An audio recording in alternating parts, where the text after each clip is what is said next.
guess I'll move on to the one I've gotten the most of these past couple months, which is Xbox 360 games, because I've been taking advantage of the buy one get one sale at Blockbuster, who already has really cheap games, so it's a pretty good deal. Okay? This one I did not get there, though. This one I got at GameStop for $25, and this is Rainbow Six Vegas 2. And this is one of my favorite games on Xbox 360, believe it or not. I love the way that they have in the 3 modes that they have, which is campaign or story, the online, which they have a lot of good online modes as well, and terrorist hunt, which is just basically kind of you and a bunch of bots, like a deathmatch. But it's a little bit different than that. I don't know, it's kind of hard to describe. And anyway, the ranking system is tied in with all 3 of those modes. So whatever you do in one mode is also shown in the other. So if you get a kill online, that experience also goes to your terrorist hunt, and they're all 3 combined. So I really love the way they did this game. It's very addictive. You could play it for hours and hours and hours trying to get to the next rank and everything. I mean, you know, every game like Halo and all of them have a ranking system, but there's just something about this game in particular that you just have to keep playing it and get to the next rank. I don't know what it is. Maybe it's just me. I don't know. I love this game. 007, Quantum of Solace. This is one that I got at Blockbuster, and this is a really fun game. It's one that's, you know, it's in the middle of the ratings. There's a lot of mixed reviews for this game. I didn't like it the first time I played it, which was with my friend. But then, now that I actually own it, I like it. I've played through the campaign quite a bit, and it's pretty good. And the online is pretty fun as well. The controls are kind of awkward at times, but it's not bad, and it's a lot of fun. I like the online because it's like you can either be on the whole team, be one of the operatives, or you can be James Bond, and there's only one person that's James Bond in the game. And he has to go around defusing these bombs while the other team is trying to kill him. So it's really fun, and it's worth picking up. Condemned 2 Bloodshot. This is another one I got at Blockbuster, and see, a lot of these games are ones that I wouldn't have normally bought unless they were really cheap, which they were, and then I've come to enjoy them as I started playing them. This one I have not gotten really into yet, as I've gotten it pretty recently. The campaign is kind of weird, and it takes a lot of getting used to, and the online, there is an online community, but it's not that great. I'll really have to get into this one before I can say anything about it, so I'm not going to go any further into detail on that one. This one was one of the earlier games on the 360. This is Dark Sector. A lot of the games I got were some of the earlier games, so they're a little bit cheaper, but still way cheaper than GameStop the way I got them. Most of them were $3.50, so...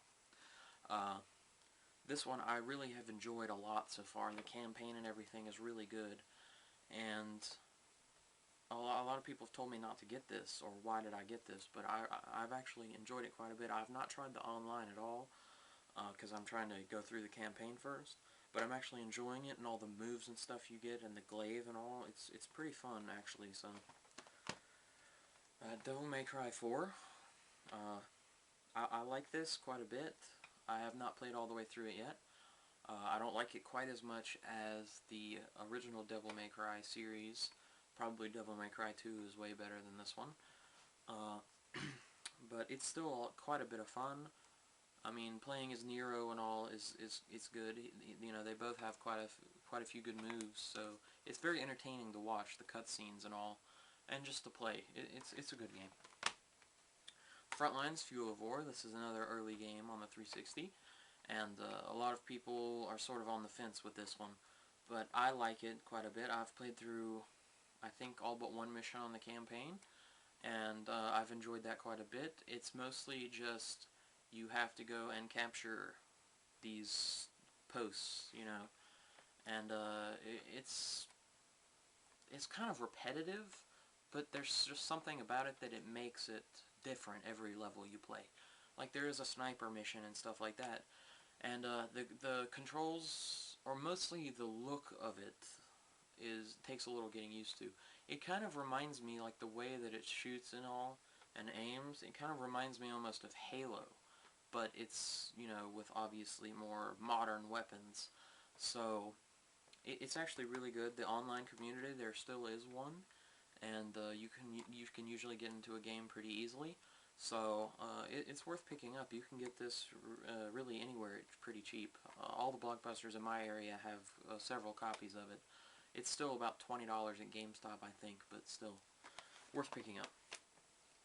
Guitar Hero Aerosmith, I just feel I needed to get this one because I like the Guitar Hero games and music games in general. So I decided to pick this one up at Blockbuster. It was only a few bucks, and it's not quite as good. It's pretty much just Guitar Hero 3 with different songs and Aerosmith in it. If you're an Aerosmith fan or a fan of music of that era in the late 70s, then you're most likely going to like this quite a bit, but a lot of people that like Guitar Hero 3 did not like this game. I enjoyed playing through the set list. I mean, it's not like my favorite one, but it's way easier than Guitar Hero 3. The only song that I even had to remotely try on is the last one, which is Train Kept A-Rollin', so it's very easy. Cameo, Elements of Power. This is another one of the earlier titles for the 360. In fact, I believe it might have been a launch title. And this is one that's only for the 360. And I like this. It's an RPG-ish type game with some pretty cool moves. The girl, Cameo, she changes into these different monsters, and they have their own special set of moves and everything, and you can use that to not only fight, but also to get different places, and it's a pretty fun game, I must say. I've enjoyed playing it so far. Prey.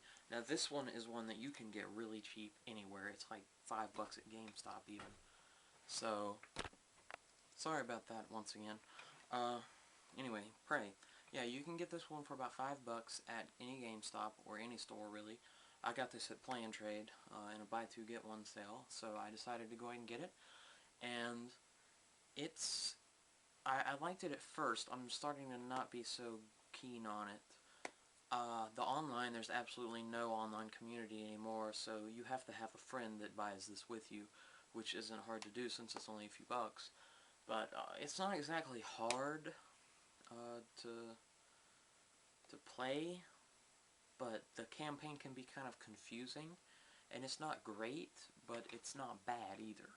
So it's sort of just one of those kind of games. So you could pass on it, but if you have a few bucks to spare, like if you go and make a big purchase and have some change left over, it's not bad for picking up and just playing through a little bit of it. Right around the 5th chapter, it becomes severely confusing, and it's kind of hard to find your way around because you're trying to go like on this. You go on the ceiling using these little things, and you have to flip around and then use this other form to go through and unlock stuff, and then go back up there. It's so hard.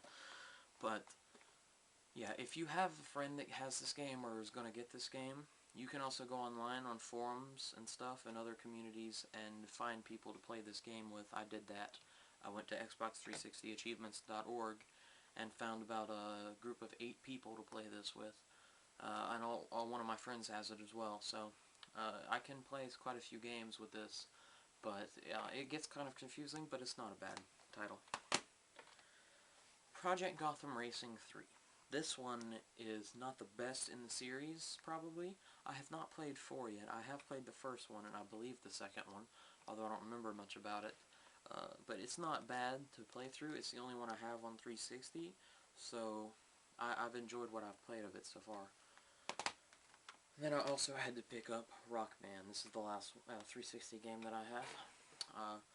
Because at first I just had the guitar or whatever because of Guitar Hero, but now I bought this first, and then I got the other pieces, which I'll show you in a second. I love the Rock Band. It has a good set list. It's fun to play with other people, especially when you have the full band kit. And there's so many downloadable content songs. There's so many DLC songs. Any type of music that you really like that has like good guitar or drums or anything in it, you will most likely find on their DLC chart. Because although it doesn't have all the bands, it does have just about every kind of music. So it's really good to pick up. It was only $20 at GameStop, so it's much worth it. And I got the other stuff for pretty cheap, so I'm pretty happy about that.